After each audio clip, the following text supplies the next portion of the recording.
Vous m'avez demandé de faire une place à la marque S-Vis dans mes tests et comparatifs de caméras de sécurité. C'est chose faite avec la S-Vis eLife.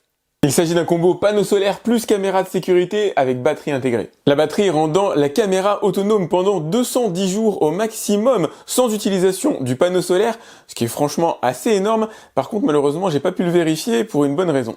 Enfin, je dis bonne, mais pas tant que ça en réalité. J'ai quelques problèmes de calibration. Lorsque j'ai allumé la caméra pour la toute première fois, il y avait écrit 80% de batterie. Et en moins d'une nuit, ça a été drainé à 0%, mais la caméra continuait de fonctionner quand même. Donc bon, j'imagine que j'ai un petit problème d'étalonnage sans grande gravité pour le test. Il s'agit d'une caméra dotée d'un zoom optique Full HD avec un zoom numérique 8 fois intégré, une capacité d'éclairer les sujets qu'elle va détecter. Parmi ces petits raffinements, elle possède bien sûr la vision nocturne infrarouge, mais aussi la vision nocturne colorée, et je vous montrerai des exemples à l'intérieur de la vidéo évidemment. Elle dispose d'un micro et d'un haut-parleur pour communiquer avec votre voleur, lui indiquer où se trouvent les objets précieux.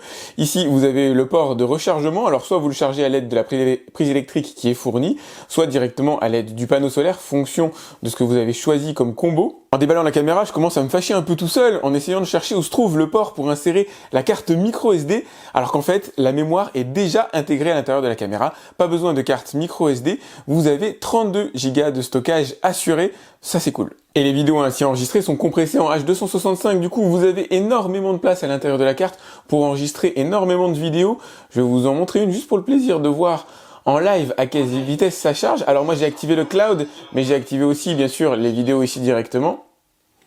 Et voilà, ça c'est une vidéo qui a été, alors qui est pourrie, hein, mais qui a été enregistrée directement sur la SD. Concernant le cloud, qui est payant au-delà de 7 jours d'utilisation, mais c'est bien, déjà 7 jours ça vous permet de l'utiliser, et croyez-moi c'est assez convaincant, et d'ailleurs je vous conseille d'y réfléchir sérieusement, vous y avez accès et les vidéos sont envoyées de manière quasi instantanée sur votre téléphone, sur le réseau Wi-Fi ou le réseau 4G, et surtout vous allez pouvoir les télécharger, vous allez pouvoir sélectionner celles qui vous intéressent et les sauvegarder sur votre téléphone ou votre ordinateur. De la parole au geste, voilà les vidéos que j'ai sauvegardées directement sur mon téléphone. Désormais, je n'ai plus besoin ni de la caméra, ni du cloud pour pouvoir y accéder. Alors, elles sont pas forcément passionnantes, mais vous allez les voir.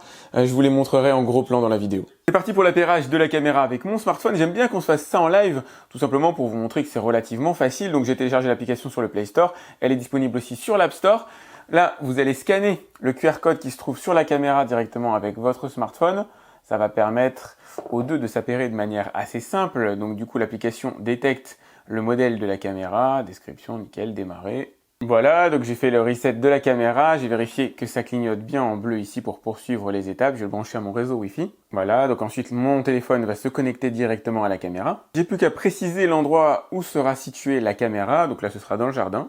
Et ça y est, c'est fini, il n'y a rien d'autre à faire, la caméra est opérationnelle. Alors si, il faudra faire quelques paramétrages pour s'assurer, entre guillemets, qu'elle répond réellement à mes besoins. Là, vous avez vu, il y a déjà eu une détection alors que je viens à peine de l'allumer. Différents modes sont disponibles. Le mode enregistrement, là, la caméra conservera l'enregistrement, ce qui me paraît être un moindre mal, mais ça va dépendre aussi de la consommation, de l'ensoleillement que vous avez chez vous. Si vous utilisez le panneau solaire ou si vous utilisez un raccord électrique, en raccord électrique, vous allez pouvoir mettre le mode enregistrement. Et ensuite, fonction, j'imagine, de l'ensoleillement que vous avez chez vous, vous allez choisir différents modes qui enregistreront des clips de manière plus ou moins longue. Distance de détection, je vais la mettre sur haute. On va quand même tester la caméra dans ses capacités maximales. Premier petit test de détection, je vais passer ma main au-dessus de la caméra. Normalement, je devrais recevoir une notification sur mon téléphone s'il a bien été paramétré. Pas reçu de notification, par contre, j'ai bien la sauvegarde de la vidéo que j'ai faite qui apparaît ici et qui est consultable directement sur la caméra. C'est parti, je recommence le test. Hop, alors là, j'ai bien été détecté tout de suite par la caméra. J'ai changé certains paramétrages. Vous voyez, j'ai les lumières qui flashent à ce niveau-là. Par contre, je devrais recevoir ma fameuse notification directement sur le téléphone et pour l'instant, je l'ai pas. C'est parti pour un nouveau test. Hop, donc je passe la main au-dessus. Normalement, ça suffit pour que la caméra me détecte.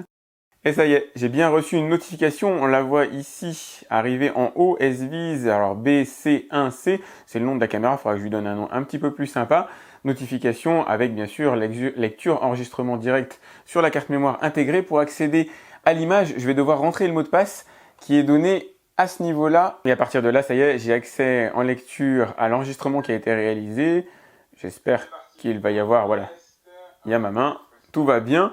Donc pensez à bien autoriser votre smartphone, à bien autoriser l'application à l'intérieur de votre smartphone. Je peux vous montrer ce que ça donne sur le mien, je peux pas vous montrer ce que ça va donner sur tous les téléphones, mais ça devrait ressembler à ça. Donc vous allez dans l'application, vous autorisez le démarrage automatique et vous autorisez bien les notifications. L'interface est classique, elle vous permet de prendre des photos, des vidéos en instantané si vous le souhaitez. La caméra se déclenche bien sûr de manière automatisée en fonction du paramétrage que vous avez choisi. Vous allez pouvoir discuter avec votre interlocuteur, envoyer une alarme. Alors ça peut faire du bruit, hein. C'est l'alarme assez costaud, alarme à la fois lumineuse et sonore. Vous pouvez l'automatiser, hein. D'ailleurs l'alarme se lancera automatiquement, là je l'ai lancé manuellement. Vous allez pouvoir bien sûr régler la définition de la caméra en haute définition ou en basse et réorganiser certaines icônes, certains paramètres. Côté paramètres d'ailleurs, vous avez les modes de fonctionnement qui vont servir essentiellement à économiser de l'énergie en enregistrant des clips plus ou moins longs, la détection intelligente que vous allez probablement activer, détection de forme humaine pour recevoir une notification vraiment spécifique à la forme humaine ou détection infrarouge passif classique. Après à vous de voir quel niveau de finesse vous voulez pour ne pas être alerté à chaque fois qu'un chat passe à l'intérieur de votre jardin. Notification lumineuse, donc là c'est la caméra qui s'allume dans ces cas-là si jamais elle voit quelqu'un ou elle voit quelque chose en extérieur. Notification par message, pensez à accepter, à bien paramétrer votre téléphone pour que tout fonctionne bien. Vous pouvez activer ou non l'enregistrement audio, les commandes vocales, enfin en tout cas la caméra qui parle, vous pouvez toujours le chanter, ça c'est pas forcément utile, et vous en servir comme interphone éventuellement aussi. Niveau style d'image, ça vous de voir, logiciel, vif, etc. Ça changera la colorimétrie, ça va dépendre de l'environnement que vous avez en extérieur. Idem en extérieur, vous pouvez avoir la vision nocturne en couleur ou la vision en noir et blanc. Je vous montre ce que ça donne dans un instant. Et vous pouvez incruster des informations, le nom de l'appareil, la date et l'heure directement dans les vidéos. Ici, vous avez les paramètres voyant d'état de la caméra, l'allumer ou l'éteindre. Moi, je les laisse allumer. C'est un peu comme un signal que la caméra est bien en fonction pour ceux que ça pourrait éventuellement intéresser. Ici, vous avez le fameux indicateur de batterie qui est pas particulièrement fiable chez moi. Ici, vous avez le stockage cloud, donc gratuit pendant 7 jours. Attendez, je vous remontre. Voilà, et c'est gratuit avec 7 jours d'historique vidéo, expire en 4 jours en ce qui me concerne.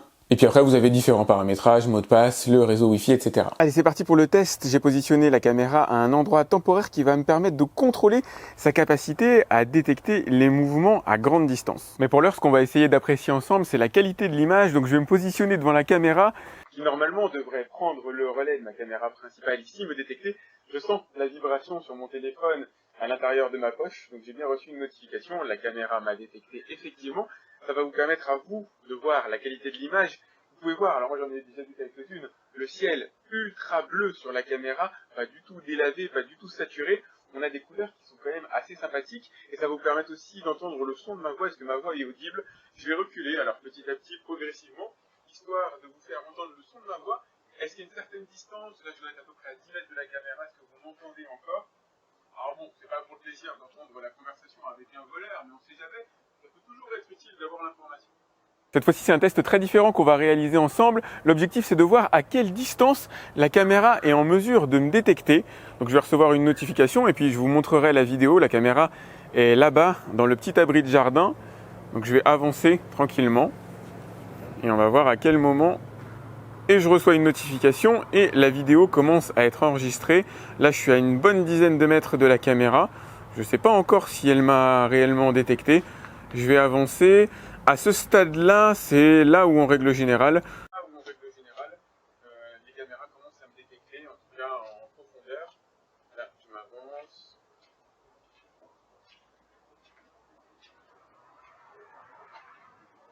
Ok, voyons voir ce que ça a donné. Écoutez, elle dispose de la même profondeur de détection que les autres caméras que j'ai pu tester jusqu'ici, c'est-à-dire environ 8 mètres grosso modo de recul. Au-delà de 8 mètres, elle a du mal à vous voir, à vous percevoir, donc à enregistrer les mouvements qui se produisent. Elle continuera quand même à enregistrer l'action qui se passe si jamais à un moment donné la personne s'éloigne de 8 mètres, mais tant qu'elle n'est pas dans ce champ-là, elle ne déclenchera pas l'enregistrement. Cette fois-ci, ce qui va m'intéresser, c'est sa capacité à détecter et à enregistrer les mouvements très brefs. Elle est juste derrière ce poteau-là. Je vais passer ma main ou je vais passer ma tête rapidement. Hop, voilà. Et on va voir si je reçois à un moment donné une notification ou si tout... Ah bah oui, ça y est, je l'ai reçu. Hop, donc la caméra m'a bien détecté. Je vais passer ma main ou je vais passer ma tête rapidement. Hop, voilà. Il y a un côté cool, en tout cas, que j'apprécie fortement, c'est de ne pas recevoir de notification à chaque fois que le petit arbuste ici bouge. Parce que mine de rien, c'est un mouvement dans le champ de la caméra, il est en plein dedans, et je pourrais parler directement à la caméra plutôt que de parler à la mienne. et heureusement je ne reçois pas de notification intempestive à ce niveau-là. Voilà ce que donne le mode purement nocturne de la caméra. Pour que ça fonctionne bien, je vous conseille de limiter les sources lumineuses dans le champ de vision directe de la caméra afin de ne pas faire concurrence à l'image. Je vais reculer, histoire de voir si mon visage reste visible à une certaine distance. Je pense que la portée en mode nocturne est globalement relativement courte. Voilà ce que donne le mode vision nocturne en couleur. C'est potentiellement un petit peu plus sympa. Par contre, ça risque de drainer pas mal la batterie puisque les lumières sont allumées en permanence sur la caméra. Je pensais la portée de la caméra moins bonne que ça, mais en fait elle me détecte quand même à un certain niveau par rapport à mon terrain. Donc je dirais à une dizaine de mètres de nuit, vous serez détecté, ou en tout cas la personne que vous voulez voir sera détectée et filmée.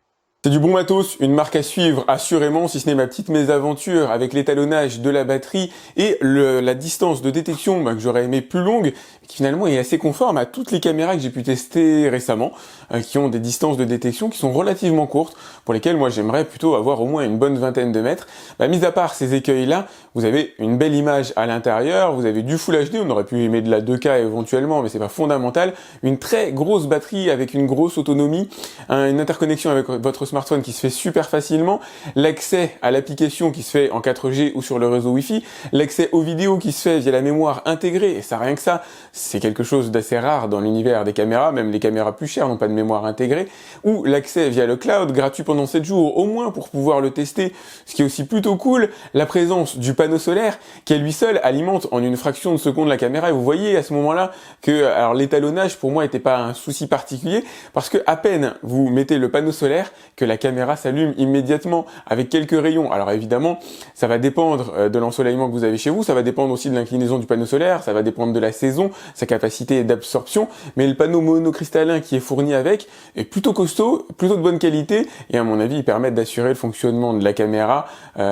sur l'année sans aucun problème, puisque même s'il n'y a pas assez de soleil, même s'il fait nuit, même s'il fait nuit 12 heures par jour, vous avez la batterie qui vient sauver la mise derrière. La prise de son est bonne, les alertes sont justifiées, elles ne sont pas intempestives, elles sont paramétrables, le degré de sensibilité de la caméra est lui aussi paramétrable, vous allez pouvoir jouer avec les zones que vous voulez détecter et d'autres éventuellement qui sont mobiles de manière générale et sur lesquelles vous ne voulez pas recevoir d'alerte. Bref, vous avez tout le panel normal pour faire de la détection, on va dire, de bonne qualité. L'intelligence artificielle, je suis pas allé jusqu'à la challenger, effectivement la caméra est en mesure de détecter qu'un humain est bien présent à l'intérieur de l'image et vous envoyez une notification ad hoc, et ça effectivement c'est plutôt bien fait. Après, on n'a pas la finesse qui permettrait de dire, voilà, cet humain-là c'est ta fille, et donc tu reçois une alerte spécifique, par exemple quand ta fille est rentrée de l'école. J'espère que vous avez aimé cette vidéo, si c'est le cas n'hésitez pas à la liker, c'est important pour moi. Je vous ai mis le lien pour voir le tarif de la caméra EasyViz, que je le prononce bien, eLife, directement dans la description comme d'habitude. Pensez à vous abonner à ma chaîne si c'est pas déjà fait, à cliquer sur la cloche pour être alerté lorsque je lance une nouvelle vidéo. Si vous avez des questions sur la caméra, vous pouvez me les laisser comme d'habitude dans les commentaires de YouTube. Et moi je vous dis à très vite pour un autre test sur Avia Express. Salut!